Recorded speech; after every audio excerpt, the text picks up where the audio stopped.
Hmm, I don't know. Welcome if you're watching. I don't know if it's live yet. I think it is. So thanks for watching the replay of the live stream. There's no video yet. Oh, yeah, there is no video yet. That's correct. Let's fix that. So these streams take place on a somewhat regular basis. So stay tuned um, to the channel to see when the new ones are coming. There's an email list that indicates it. Those who are watching live can check in the YouTube comments always for a link to join on Zoom. These streams are a chance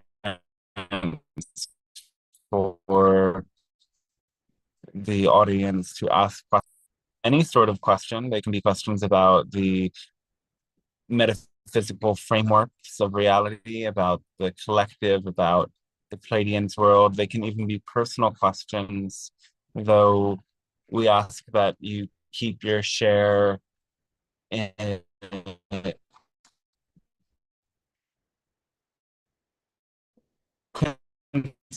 concise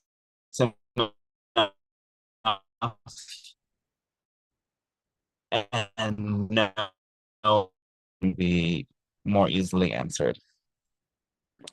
So join in on the Zoom chat if you'd like, and make sure when you join that your video is off. And if you want to stay tuned to these channeling sessions, they take place on a regular basis, and the best way to do that is by joining the email list. I'll do a quick screen share for you.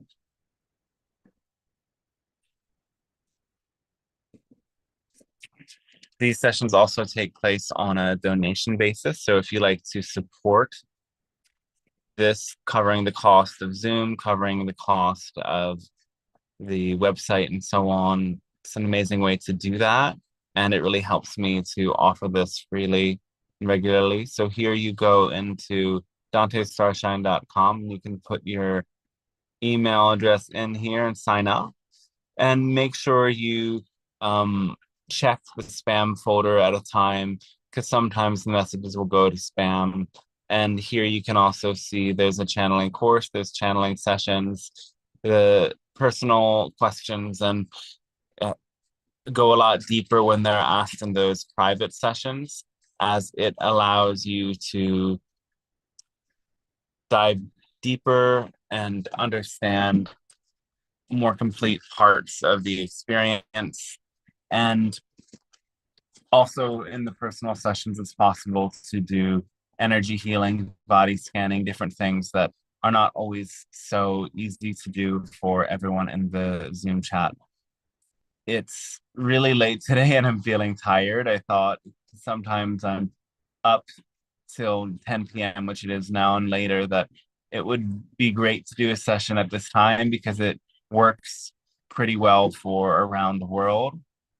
But yeah, I'm just noting that I am tired, so it won't be quite as long today, and I might not be as quick with my mind right now, but we'll do our best. Thanks again for tuning in, and make sure you're muted when you're not speaking, and enjoy the journey.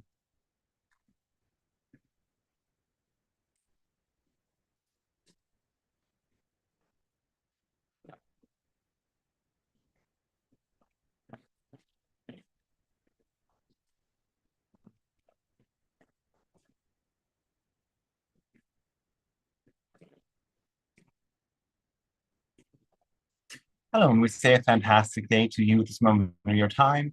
We are the Pleiadian Council, and we thank you for allowing this transmission to take place. It's a gift and a blessing for us to be able to reach out and contact your world. So we thank you for creating this reality together. Today, we've entitled this message, New Earth Leadership, because leadership plays a very important role in your planet's transition to a higher density, a higher dimension, a higher vibration reality.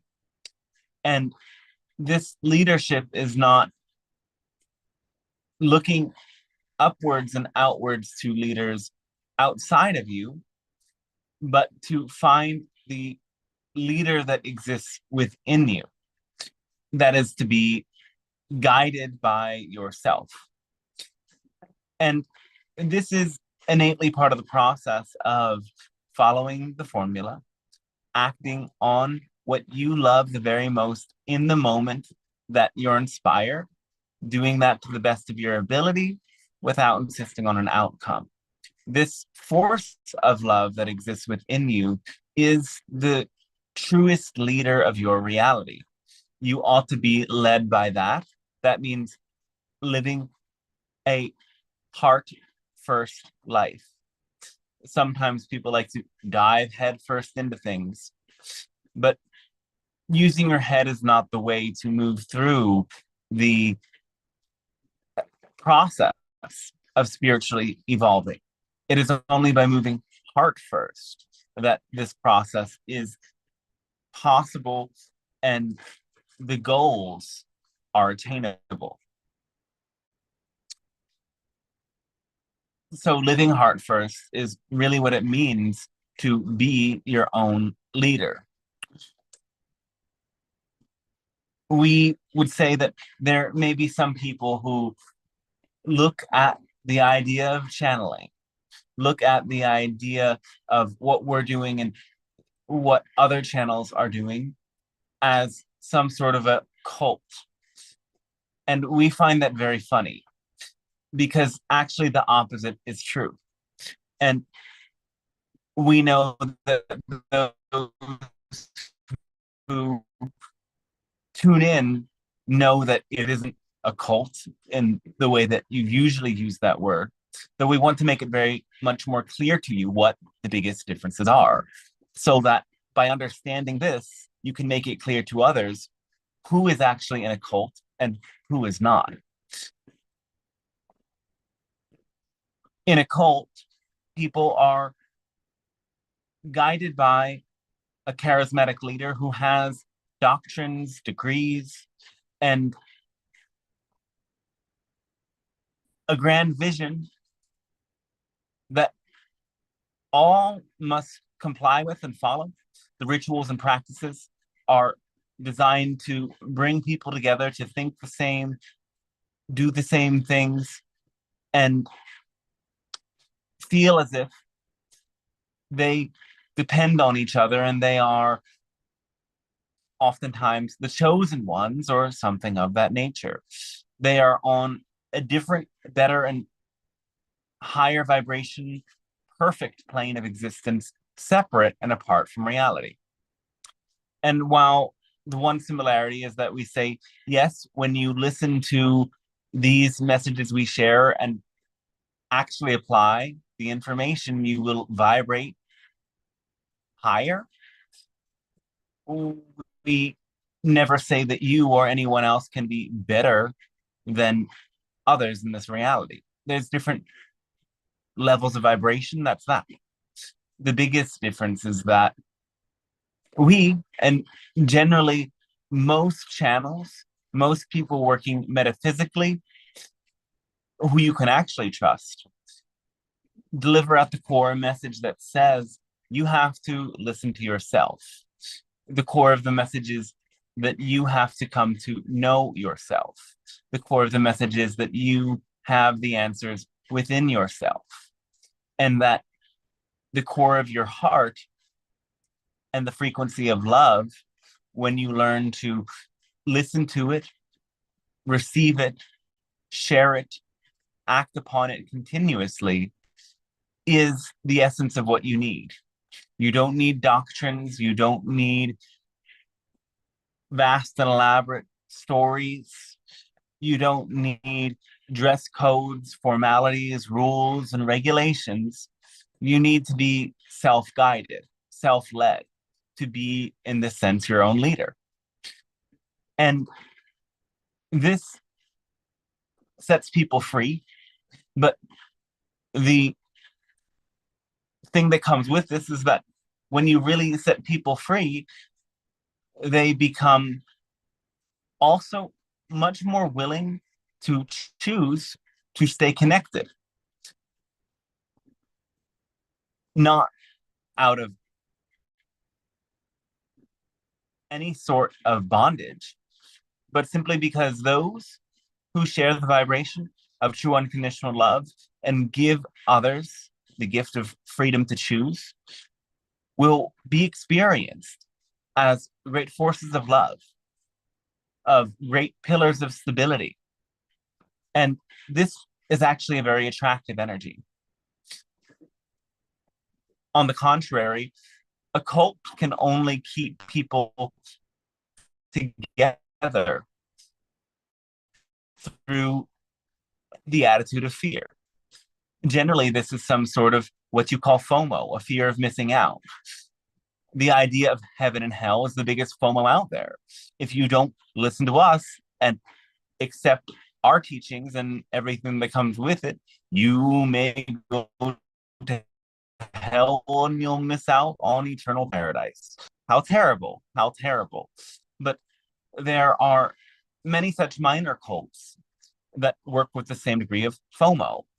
And many, many play with this. Now, we want to say to you that not all cults are religious.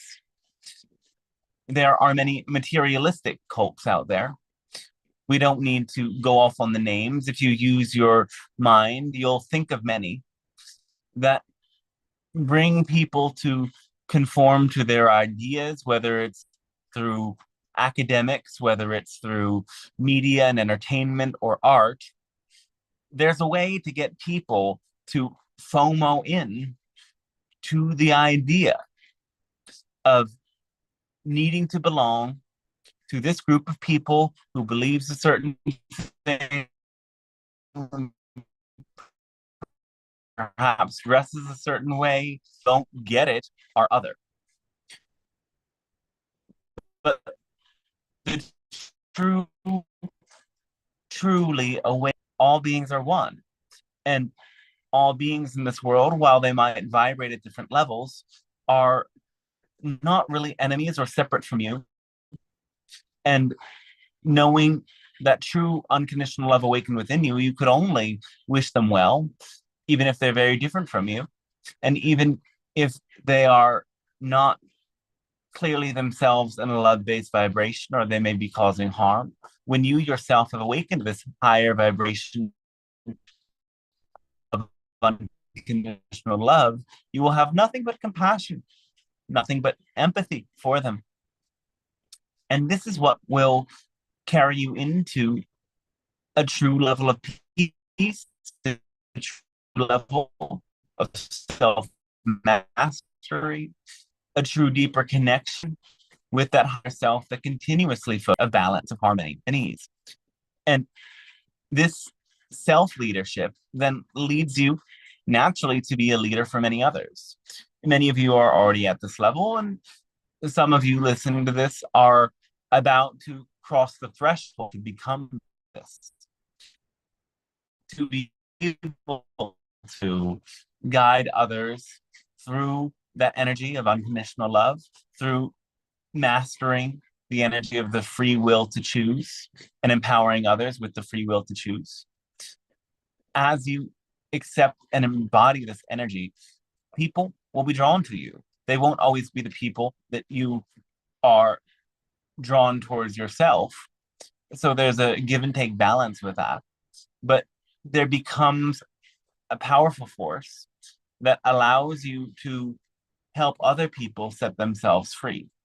And the more this happens gradually, the masses will all become guided by their hearts.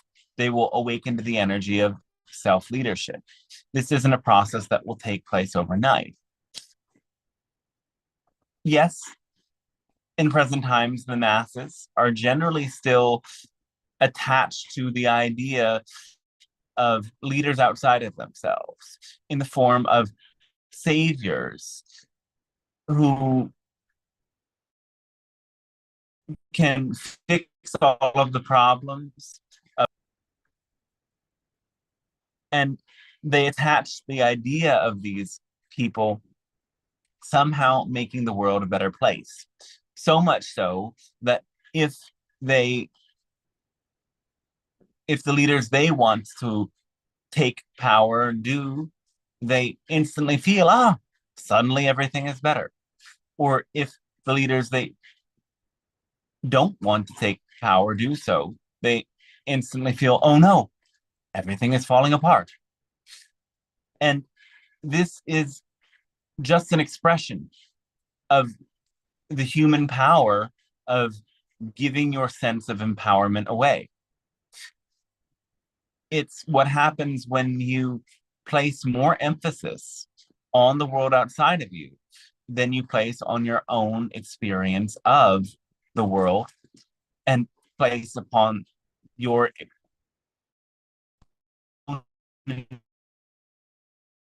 internal experience, your own master. You are the only one that is instituting new laws or reforming old ones.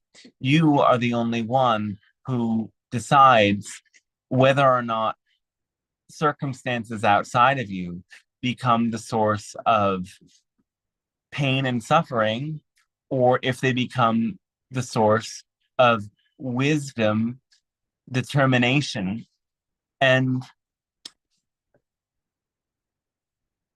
adaptability.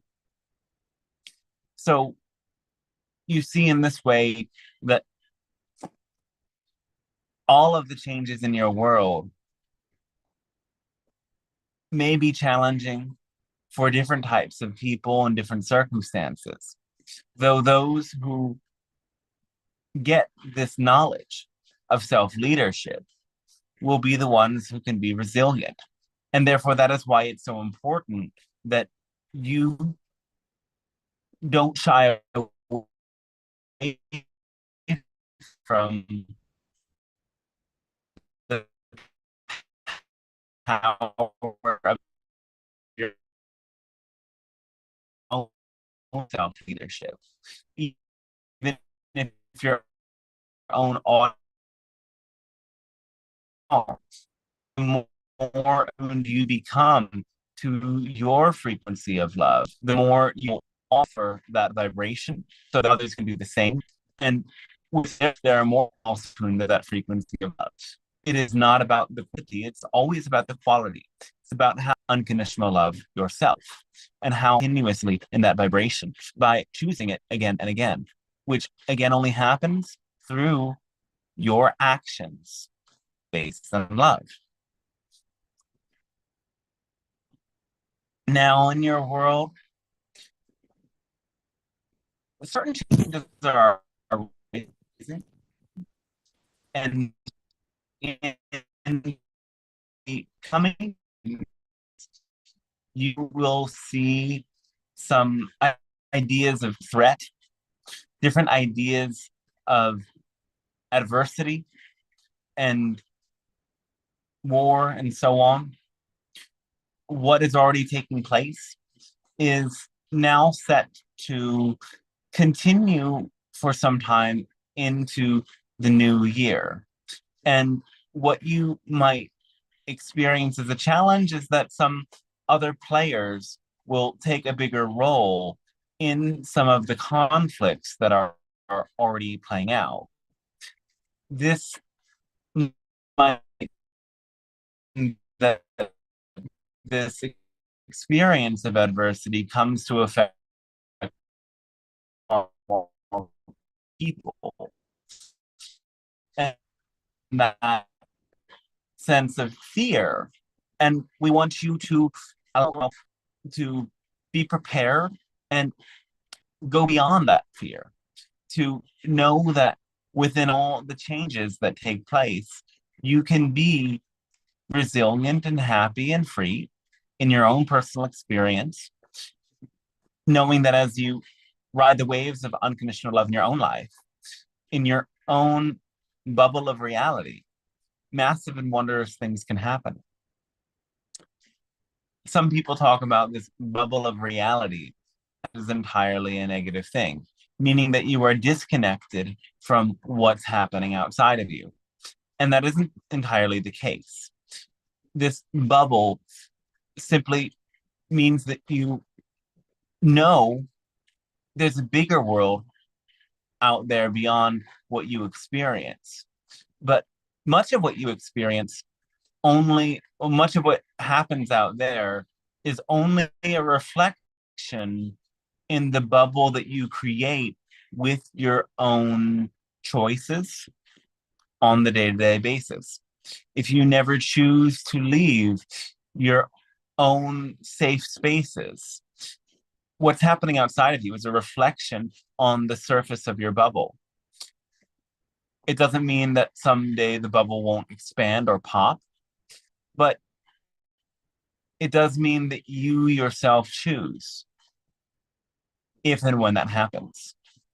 And this isn't to say that this bubble of yours is independent from the collective, but it is to say that this is your experience and you decide how much information, how much belief that you internalize into your own bubble of reality. We thank you for allowing us to share this with you at this moment of your time. And now we ask, in which ways can we be of service to you? Ideally, we would love to bring you all into that energy of true self-leadership, of true heart for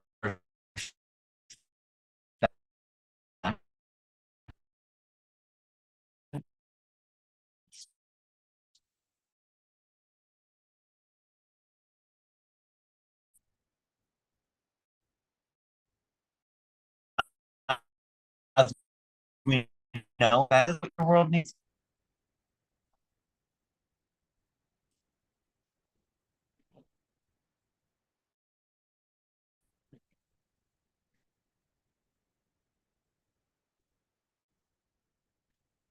Questions whenever you like. Hello, I would like just to say the connection, it's little bit um, complicated. Sometimes we don't hear you. All right. Well, we always like to know that information in the moment. Are we sure that that is our connection here? Yes, we hear right now. All right.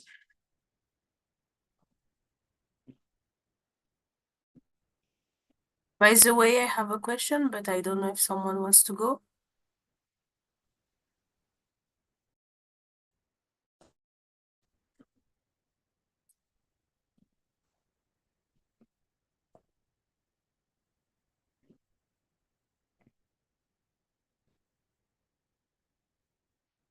Yes. May I ask a question? Yes. Okay, thank you. You talked about the bubble of reality.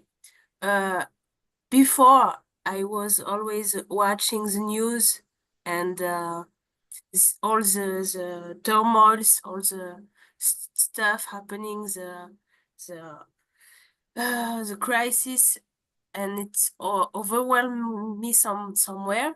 And I was always sending the news, the message of what is happening to people whom don't have no don't wanted to receive the news. So I take the action of sending stuff that people didn't ask for. And what at one point I stopped watching all of the news and I stopped sending to people because I found what is the meaning of me sending negative vibration to people. So do you have a comment or something to say about this? Or do we have to send sometimes message about the news? Or maybe it's better to respect the state of people? What do you think about that?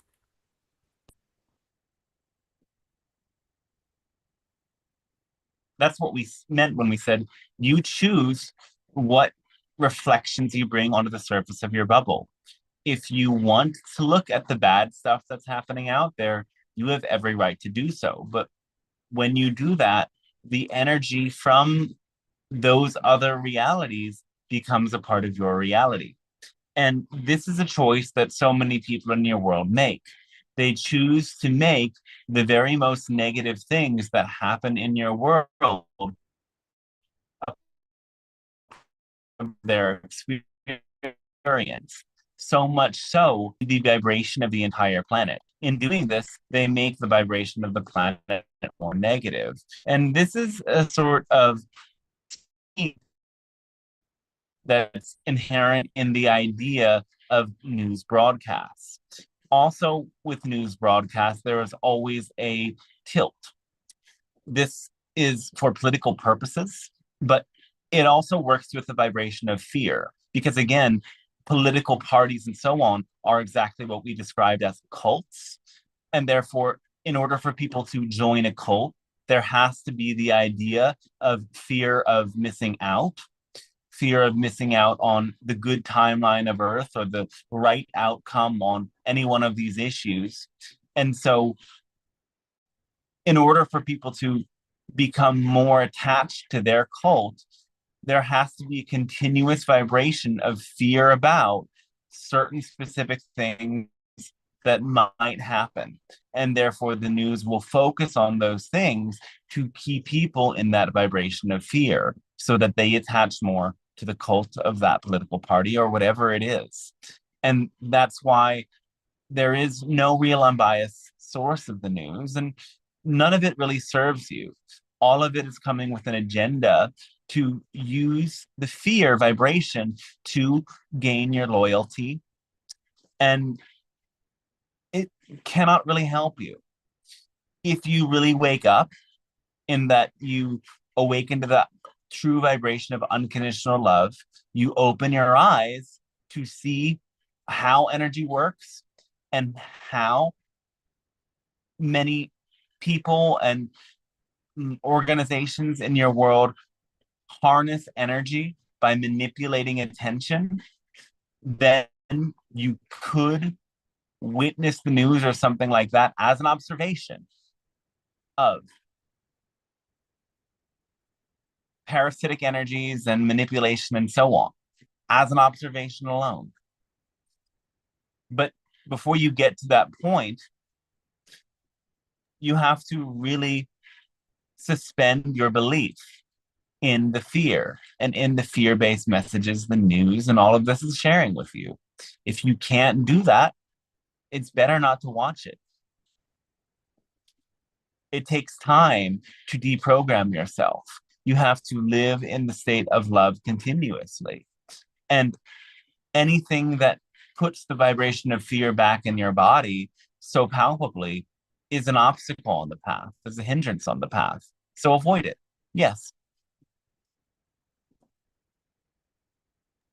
Okay, thank you so much. And on the opposite side, if we pray in for peace, let's say I take 15 minutes to pray for peace for the world, how much this action have effect? Does this action have any effect on the reality we live?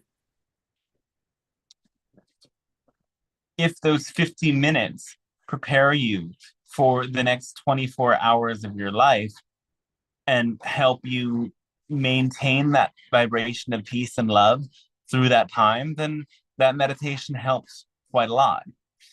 If you only feel peace while you are meditating and there is no embodiment of that peace outside of meditation, then it's not very useful.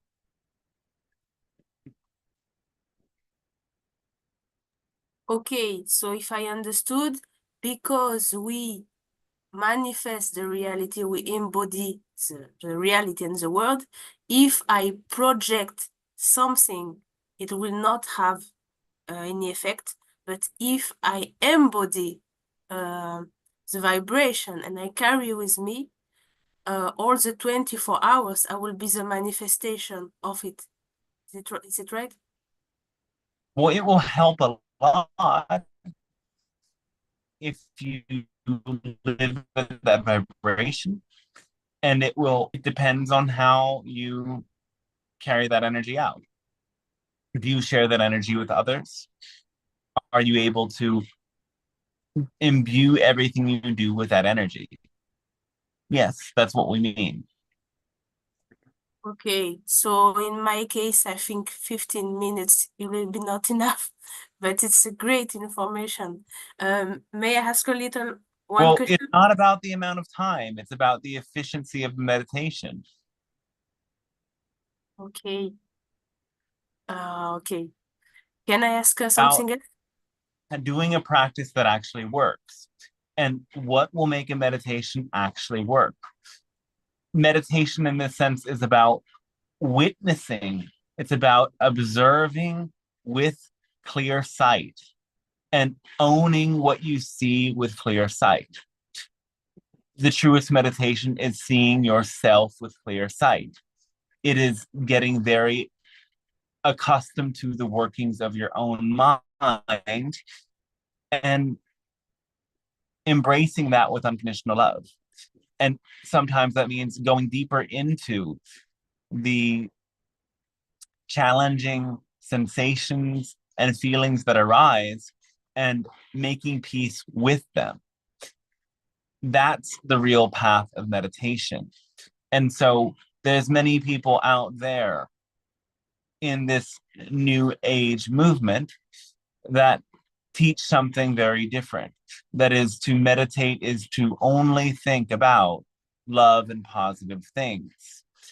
And it's great to bring love and positive focus into your meditation.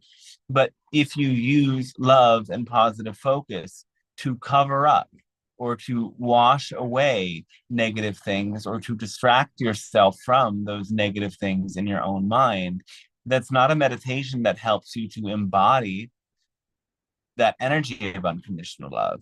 All that essentially does is make you a better distractor. So it prepares you to practice the vibration of distraction. So whenever you get triggered, you will then find a way to distract yourself quicker. So doing a meditation that allows you to be in a state of continuous awareness, continuous neutrality, continuous openness to love is the meditation that will work. Remember, it is both love and that unconditional aspect to the love. So, another way of saying unconditional is neutral, because unconditional means it doesn't care if it's positive or negative. It is neutral to circumstances. The love is present whether things are good, whether things are bad. It is neutral. True meditation will have that quality to its love, a neutral presence. Yes, I understand. One thing you said one time, it's helped me a lot to stay to come back to the neutral. One day you said, "Remember who am I?" That means remember who you are, whatever you are. So when I am in turmoil, I calm down and I remember I am at the same point I wake up this morning. So because I oscillate, I go very fast to negative to positive. I shift every second, so it's difficult for me to stay neutral. But when and it's difficult to remember your to stay in the vibration, to remember all your wiseness. But sometime when I remember what this sentence you said, it's called me back to the neutral point. So thank you so much. Oh, our thanks to you as well. And our thanks to you for sharing. Yes. Remembering who you are is remembering you are love, you are light, you are source. Okay. Um, stop me if you want. But Will be bye. enough. Thank you. Okay.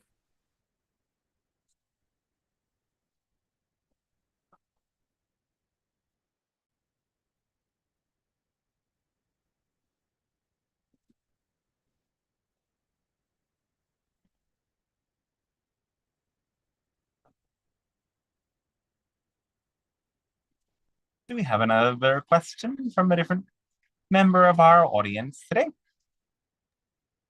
Hello, Pleiadian Council. Hello, welcome, yes. Do you have any comments to the current political situation after the US election? Well, it will be very exciting.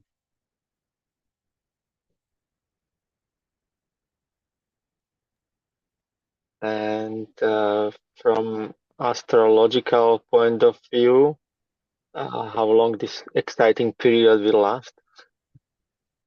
It's always exciting. It'll never stop being exciting. That's what we mean about exciting. Excitement forever is.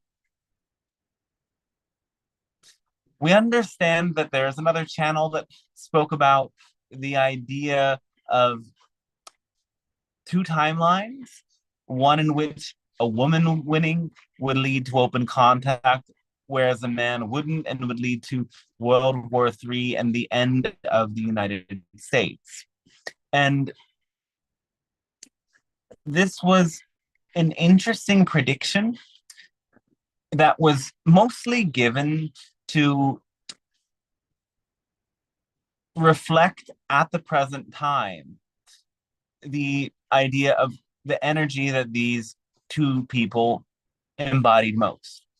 But this new president elect is not powerful enough to block energies of ascension.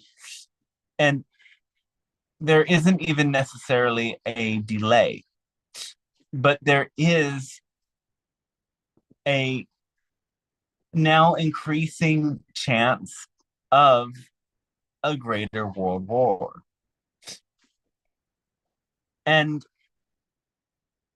there is also the opportunity for there to be a sort of opt out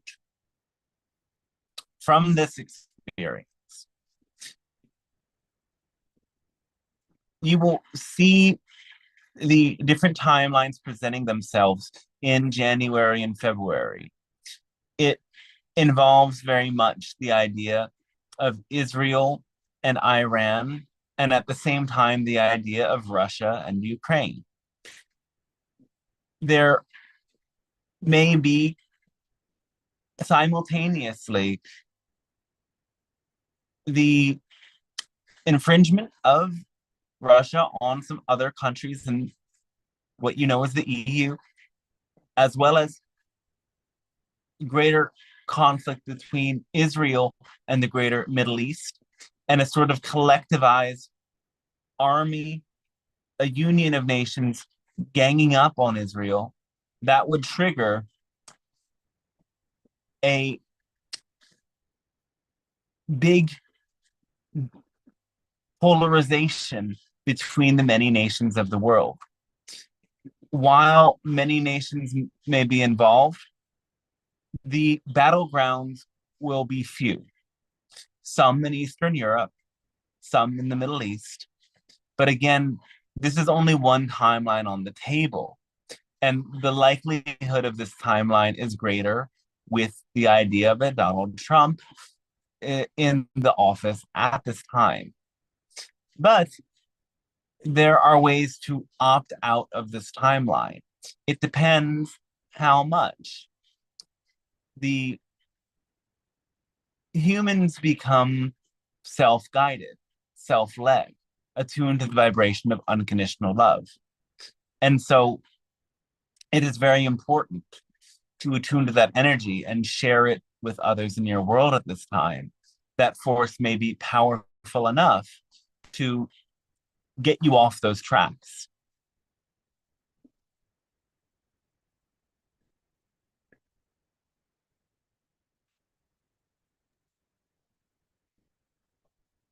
Mm-hmm. And how will react the global economy to this new event? Collapsing almost entirely, followed by switching the main currency that is used for trading from the US dollar to either the Chinese currency or a cryptocurrency.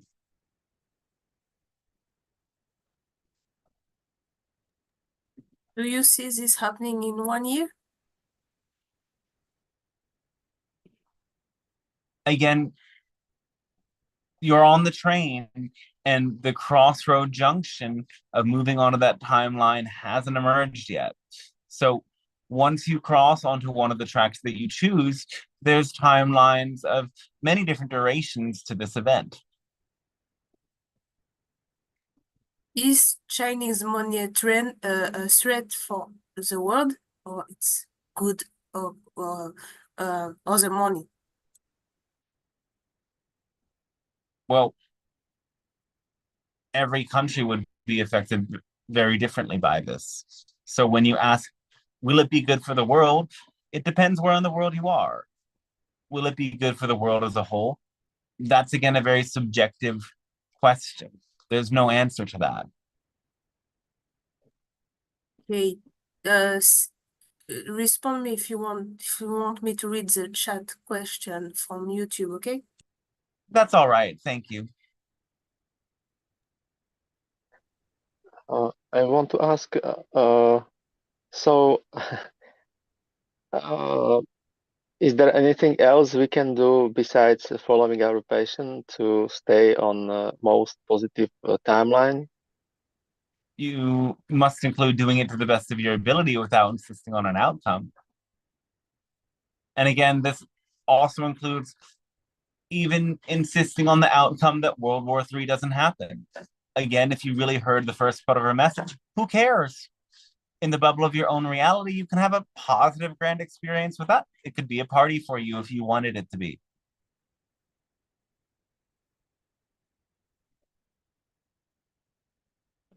Mm-hmm.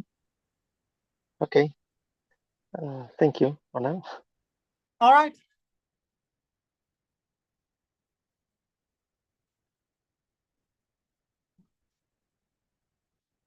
But yes, if you could read the YouTube questions, that's fine. Okay, let me read it. Oh no, I would ask for okay. Michael to do that if that is possible. Yeah, I can do that. There's a question. How should we deal with the thoughts or memories of the past that spontaneously arise during meditations? And if we think they're based on negative beliefs, should we immediately examine and change the negative beliefs? Thank you. It depends on what meditation you're doing. There's some forms of meditation that are more open.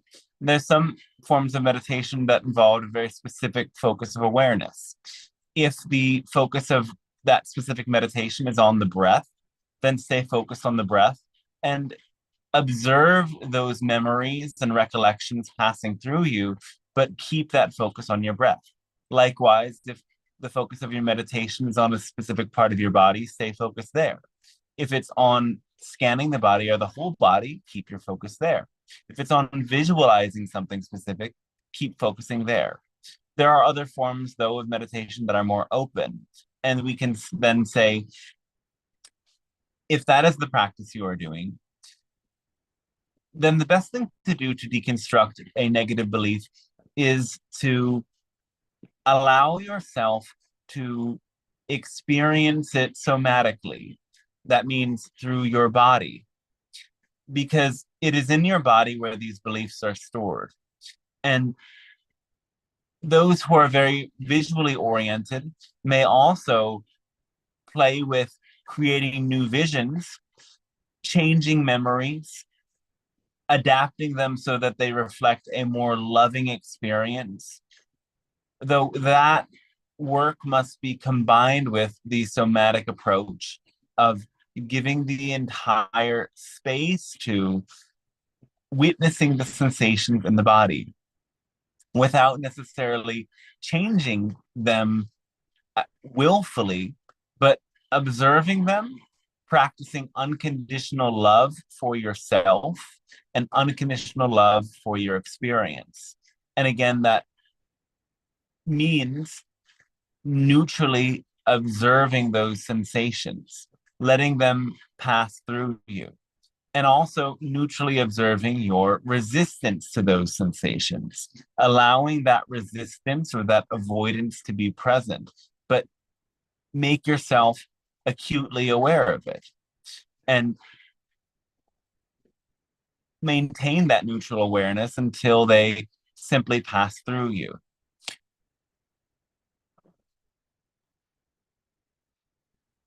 As you focus on this somatic physical level, generally mental changes will follow.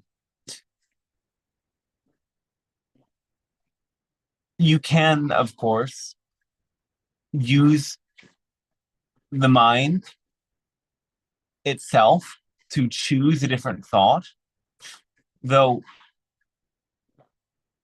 there's only so much mental strength anyone has when the mind is not connected with the body. So the choice to deliberately focus on another thought needs to be met with that awareness in the body. How does it feel when you choose the other thought? Where do you still notice that resistance? Remember, negative beliefs are released from your system. They are released through an emotional process. And this process takes place in the smoothest way with a balanced and complete awareness of all that you're experiencing and that neutral, compassionate awareness.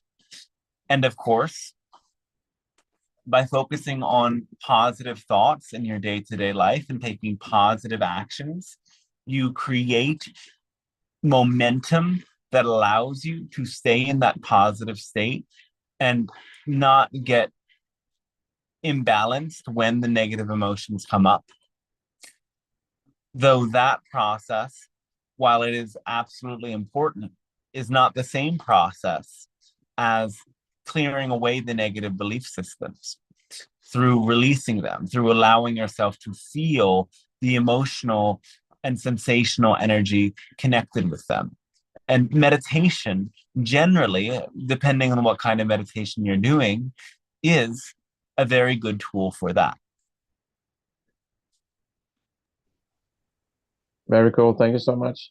Yeah. There's also a question about, is there any ways that we can achieve the same effect as barefoot walking indoors during this colder season? And what are the advantages of these potential methods?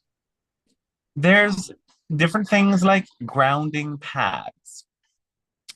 These grounding pads only really work if you are living in a home that is electrically grounded. Most are, some are not. The electrical grounding means that there is a rod that connects the electrical grid of the home into the earth. And this works to prevent things like power surges. So grounding mats, there's many different brands of them. There's some that are more expensive, some that are cheaper. And you simply plug it in and put your feet on it or put it beneath your seat or underneath your bed. And it creates a flow of negative ions and allows your body to release the positive ions. Again, the ion balance is a bit of an inverse polarity. The negative ions are actually good for you, whereas the positive ions create free radicals and inflammation. So these mats can serve you, yes, though we also may remind you that it takes as little as 10 minutes with your feet on the ground to get that positive effect. So if it isn't that cold outside, you could still do it if you don't want to get any such of these grounding mats. Another thing that has some grounding effect, but perhaps isn't as intense, would be a salt bath with Epsom salts.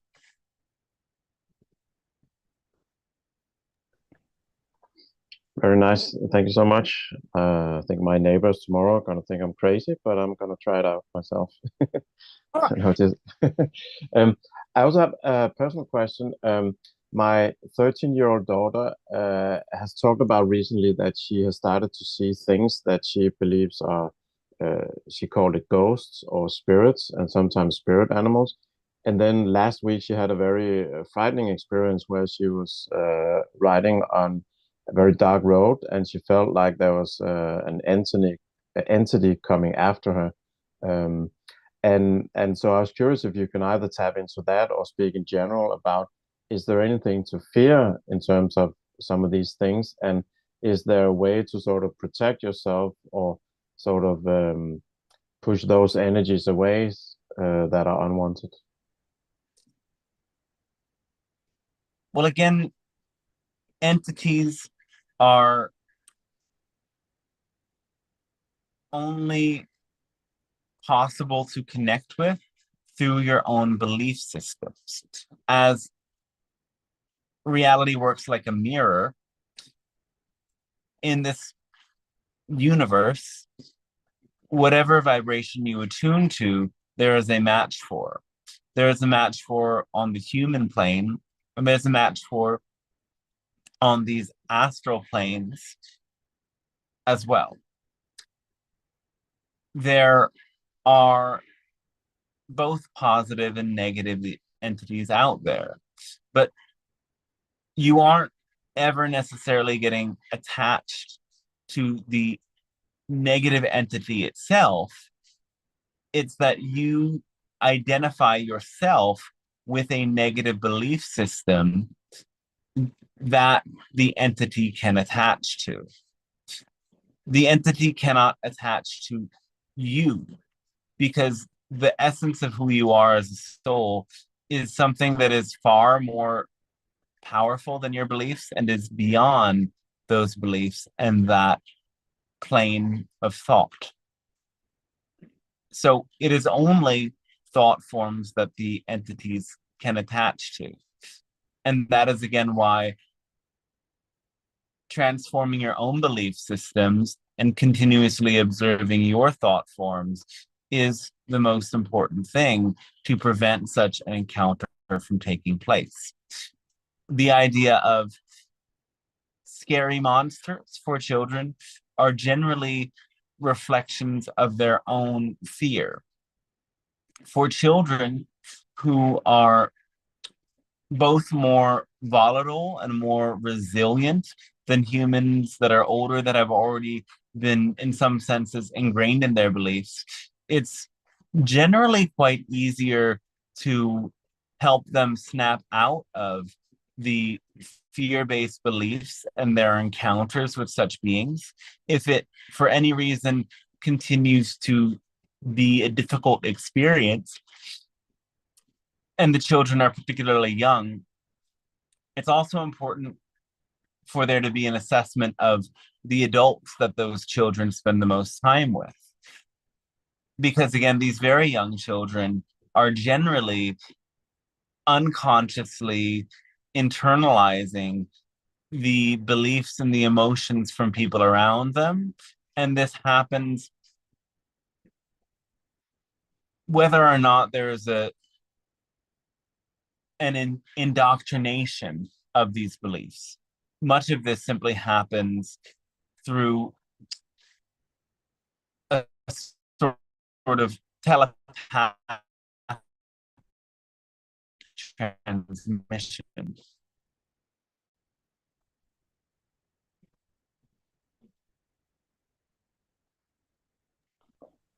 Okay, thank you so much. Definitely some very interesting things to unpack there.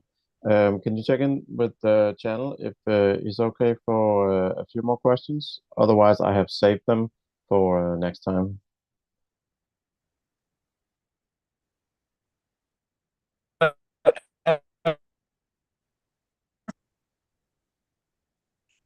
That was a sort of long-winded. Simply encourage children to know that it's all in their head, and that's why this has always been what parents have said. But it's all in your head versus it's all in your head and therefore it's not real are different messages. A better message for children is, yes, you might have experienced a demon in the corner, but that demon in the corner is in your own mind. In your own imagination, you created them. And once you create them, you give them power and you allow them in. But just as much as you have that power, you have the power to imagine a positive being of light. And once you imagine it, you create it. So it's all in your head and it's real. Yes. That is the message that the children need to really hear. Not it's all in your head and therefore it is not real. This leads to adults that don't know how to use their mind to create a positive change because they've been taught that so many of their experiences are not real.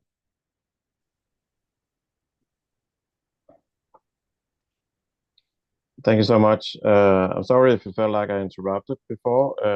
There was a little glitch, it seemed like, in the online transmission.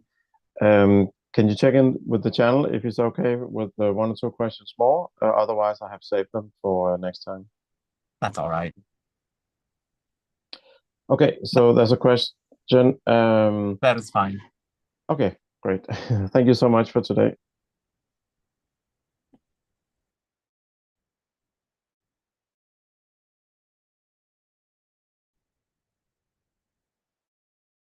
Yes.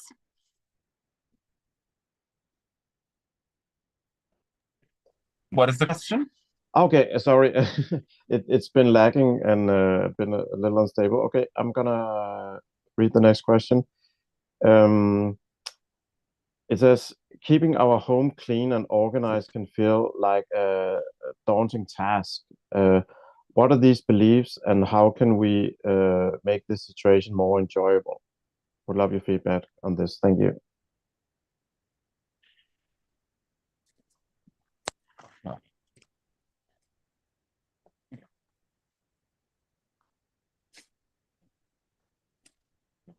You have to assess your own motivation. Sometimes things like cleaning, you turn into burdens because you dislike them so much, because you don't assign positive meaning to them. So you have to understand, why is this helpful? Cleaning then has many good purposes. It helps you to stay organized, and when you stay organized, you save time. So the time you spend cleaning saves you time in the long run. Also, having an environment that's organized and fresh gives a positive energy that allows you to stay motivated, stay clear, stay bright in your own vibration. And that is what matters most. This cleaning is a part of allowing yourself to express that energy of caring toward yourself. And it's all right if you don't have the highest standards of cleanliness, but seeing it in that way of making sure that you're organized and making sure that you're taking care of yourself and creating a positive environment to continue to grow in can make it become something that you're naturally motivated to do. Also, we would encourage you to make it fun and take it in small doses.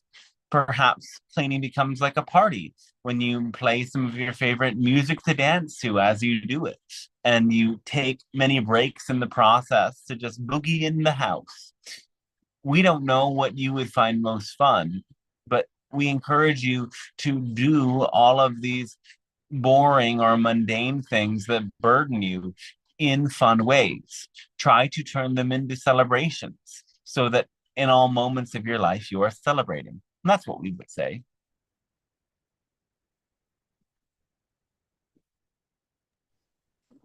Okay, very cool. And probably the last question is, do animals pray? Do they dream or manifest their realities? And then I would like to add, and if so, is there anything that we as humans can learn from them? Animals absolutely do dream, and they are connected on many different planes of reality. They can see spirit beings, entities, nature spirits, and they are very attuned to these things. And they can also sense humans' energy very acutely. Do animals pray? Well, in some sense of the word, maybe you could consider it that, because they have hopes, they have dreams, they have memories, and sometimes as they drift and rest, they think about other animals or people that they might miss, experiences that they've had, and they might hope that they get to experience those things again. So in that sense, that might be like a prayer, but in the sense that you use the term prayer as a way of connecting with a higher power, animals don't have that belief in such a higher power. And so they don't do that. With some exception, yes, some very intelligent animals like dolphins and whales, while they still don't have a concept of God, have very high frequency experiences of bliss, of serenity, and they engage in more in-depth, multidimensional connections with other lifetimes than many other animals do.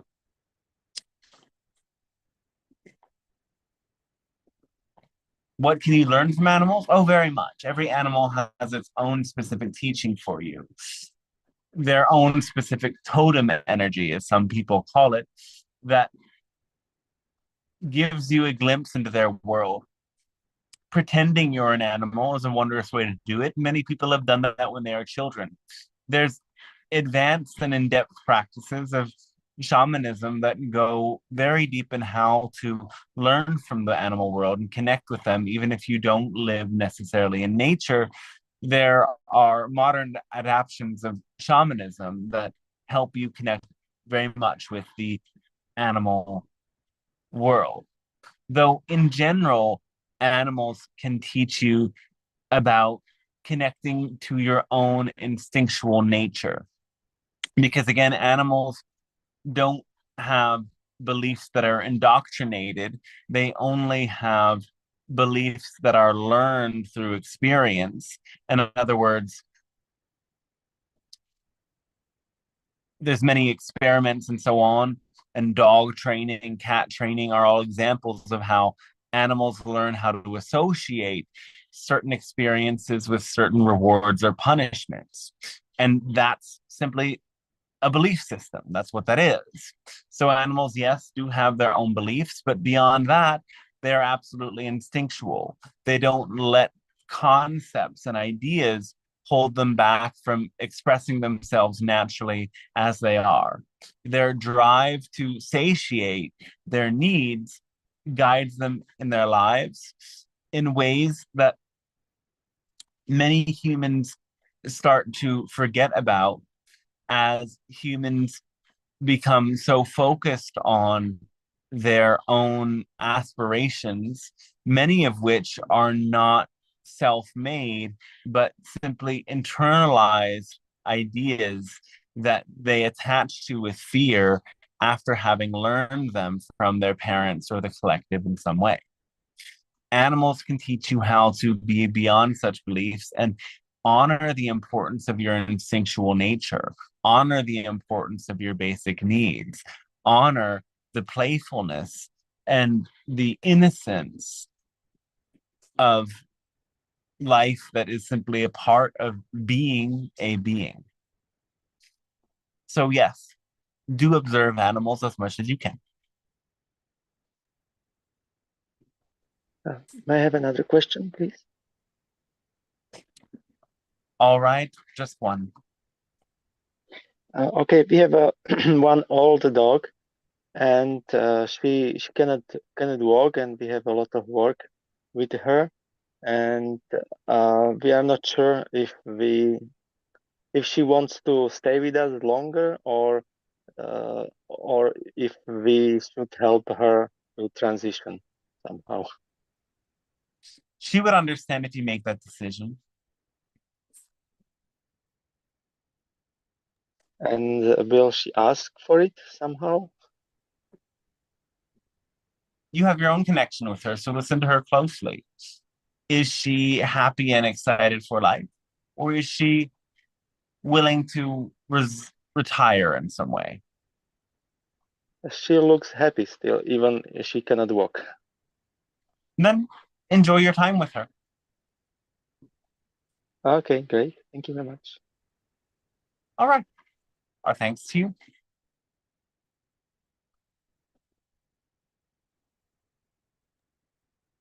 And our thanks to all of you, and we wish you a fantastic rest of your day. Remember to be living heart first, guided by your own higher self, and living love in the moment. Many great things will come and follow as you follow that force of love.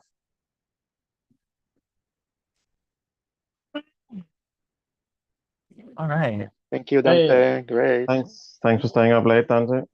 That was Yeah. great. Thanks everyone for being present here today. Thanks for joining. Great to have you all here. And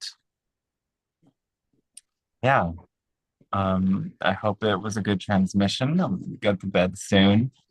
But if you enjoyed it, feel free to share it with others. It's a great way to support this channel and growing and getting the message to many people. And you can also take a look one final time at the whatever it is. So funny. As soon as I step out of channeling, I feel like I'm just as slow as I was before. But DanteStarshine.com, sign up for the mailing list, and you'll get informed when the next channeling session will be. And here there's many channeling sessions, channeling course, things to look through, sign up. I also do astrology readings, and you can also give back by donating to support these sessions. It supports many of the costs and time involved. And this is also how you can sign up for personal sessions on this page. So I hope to hear from you then. And the most important thing you can do for the whole planet is to live your love, follow your passion, live from the heart. With you from my heart. Thanks for being here today. Hello, Troy. See you're watching. Haven't seen you here for a while, so glad you could.